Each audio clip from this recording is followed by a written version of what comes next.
Hello, this is August 28th's instructional video on how to set up your notebook pages for today. And the first thing you need to do, now that we're finished up with classroom procedures, is go back to your table of contents on page 2. Make sure you're on page 2. And we're going to be filling in the title page for page 10. So if you look at my example I have here, you see where it says the table of contents, interactive notebook instructions, how my notebook will be graded in classroom procedures, which we all started yesterday and we're done with by this time in class today. And now we're filling in page 10. Find someone who, bingo. So under pages, write 10. And under the title topic subject, write find someone who, bingo.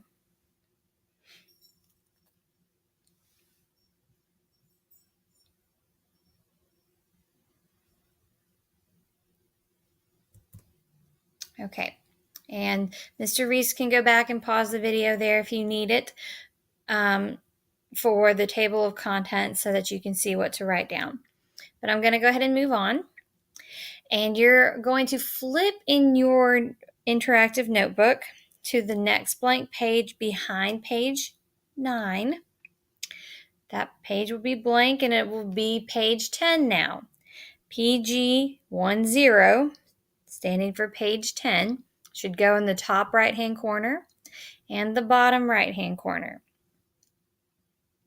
And on the title line, you should write, find someone who, bingo.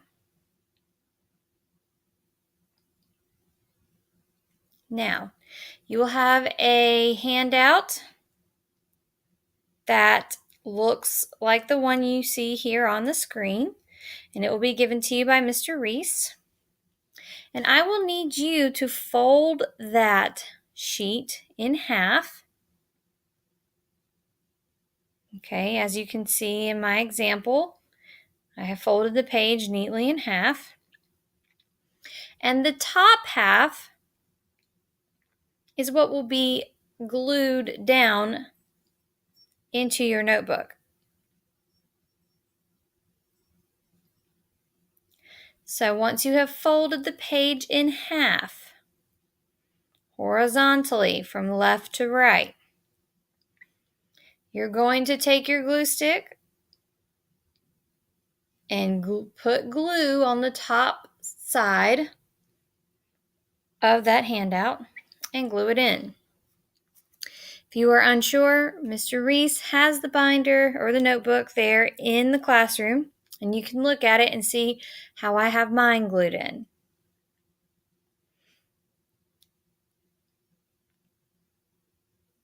Now, once you have it glued in, I'm sure you have noticed that my copy here that I have here in my binder or my notebook, sorry if I use the word binder instead of notebook, but my copy, in the top left-hand corner of each little box, I have labeled a number. So box number 1 in the top right-hand corner says 1, then I go across to 2, then 3, then 4. The next line down that starts with find somebody who can demonstrate how you should walk in the hallway. That's number 5. Then number 6, then number 7, number 8. The next line down starts with number 9. So number 9 is the box that says, find somebody who can tell you 2 things you can do and 2 things you can't do at. And then your copy says recess. In middle school, we don't have recess. So I'd like for you to mark that out and write the word lunch. Okay, what is acceptable to do at lunch? What is not acceptable at lunch? And continue filling out your numbers. So again, that row is 9, 10, 11, and 12. And the last row is 13, 14, 15, and 16. You have 16 boxes total. All right. So now we have our page numbers, we have our title, we have our boxes labeled 1 to 16. We have the word recess marked out and the word lunch instead. Now let me tell you what you're doing with this activity. You are going to be, when Mr. Reese dismisses you, to stand up. You are going to stand up and walk around the classroom, and you are going to find 16 different students in your class, so one student for each example, who can tell you what you need to do according to that box. So for example, box 1 says, find somebody who can tell you what you should do if your pencil breaks. When Mr. Reese says, okay, it's time for the game to start, you will get up, walk around with your notebook and pencil, and you will find someone who can tell you what you should do if your pencil breaks.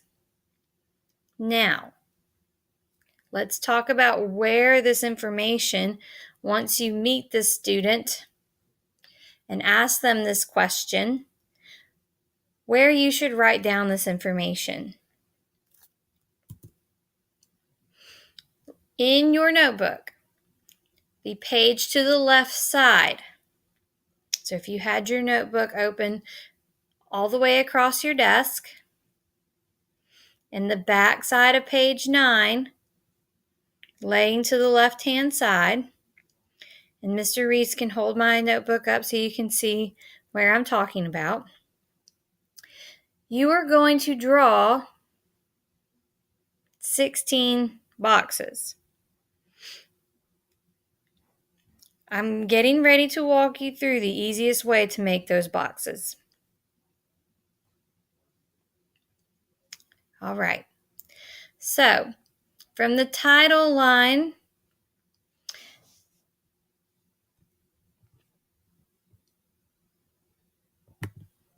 which starts up here, and then you have your first lined place where if you were going to write sentences, you would be writing there. You're going to count down 1, 2, 3, 4, 5, 6, 7. Uh-oh.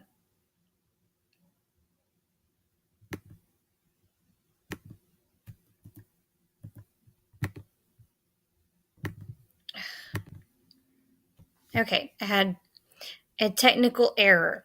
So we are back to our page. Miss Reese is going to count down the lines that you need to make each box. Okay, so at line 1, 2, 3, 4, 5, 6, 7, 8. At the 8th line down, draw your line across from left to right. You will do that again. 1, 2, 3, 4, 5, 6, 7, 8. And draw your next line. You will do it again. And draw a third line.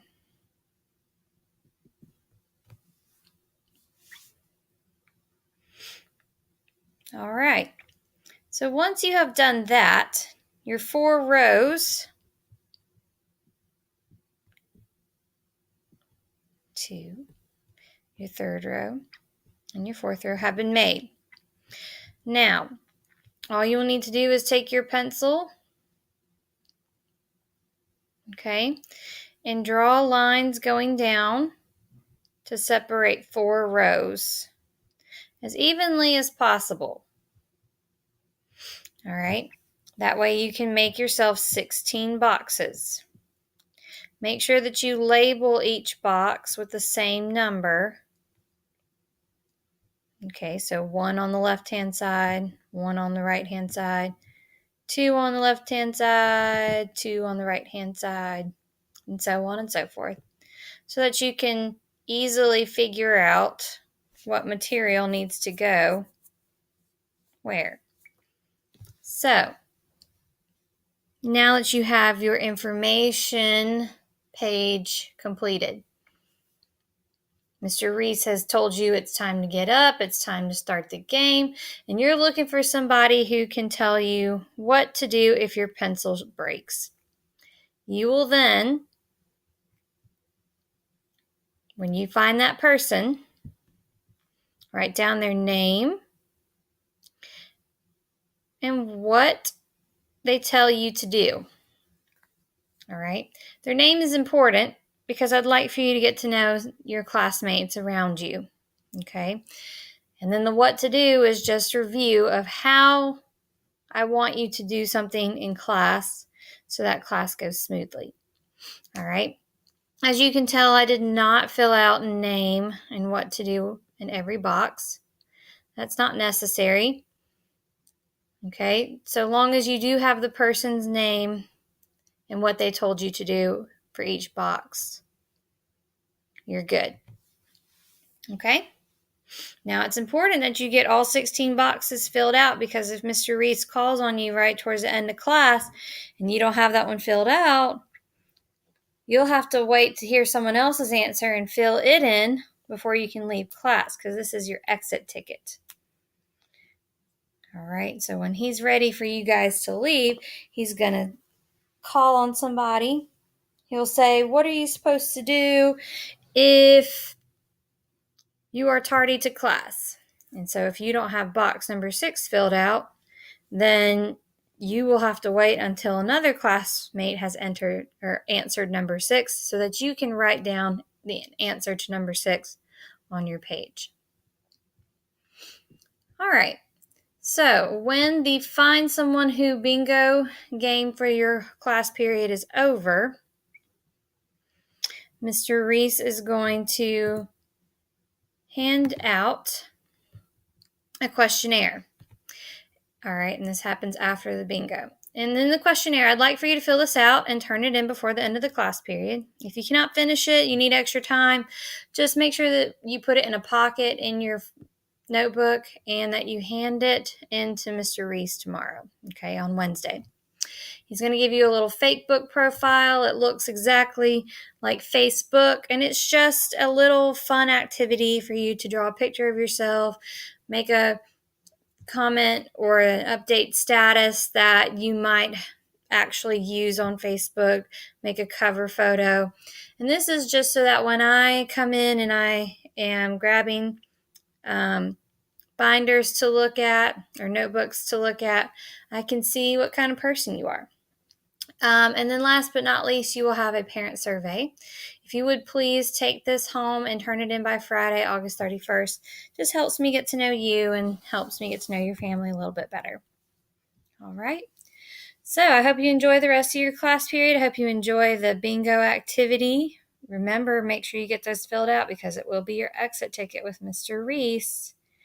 All right. Have a good rest of your day.